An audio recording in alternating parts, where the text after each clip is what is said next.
Oluvannyuma lw'abayeekera ba ADF okulumba essomero lya Irubiriha Secondary School bwe batyo ne bata abaana abayitirivu n'abamu ne bakuulita nabo kireesewo ebibuuzo eby'amaanyi eri bannannyini baana abo kubanga waliwo abazadde abatubidde n'entaana zaabwe ze baali baasimira abaana baabwe nga bamanyi be bamu ku abo abattibwa era nga kati ebibuuzo bingi wakati wa jjajja amanyiddwa nga Lebu Jime ne muwala we Gloria ono ayongeddeko nti we boogerera bali ku bunkenke olw'ensonga nti tebamanyi bayeekera bano gye beekwese. We are still scared because you never know where they are hiding.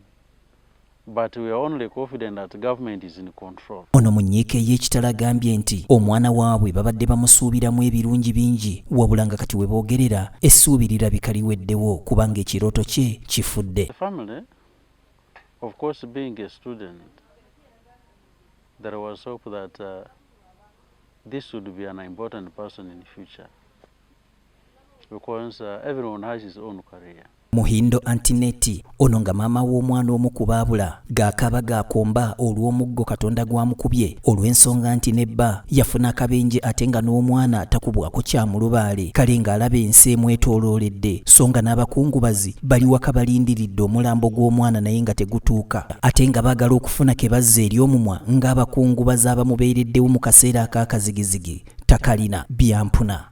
Nero ashambere shatule musitule mushambere shuwano ko luhande lw'ebyerere injengo kunanza maliremo hanu ninja mama ninja tata mura yabirutunga accident yabiro hotel.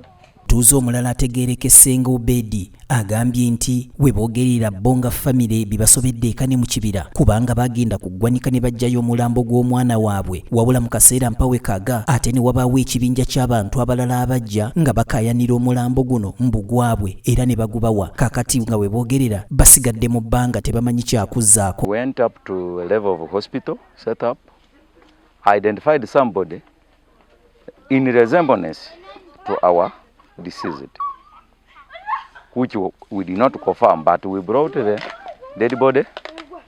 Dead body was brought to our homestead, but before midday, after we even dug the grave, people appeared and said that the person you would have brought is not yours, and you are in misery.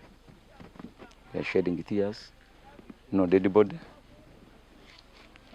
That's why the grave is open to that extent. Kigambibwa nti waliwo eŋŋambo eziyitiŋŋana ku mutimbagano nga ziraga nti abaana bano abaawambibwa abayeekera balabika nga baasalibwa nga mbuzi ekintu ekitadde bazadde baabwe ku bunkenke. Jacqueline Nanfuka yakusakidde emboozi eno ku lwa BTM TV Community Report.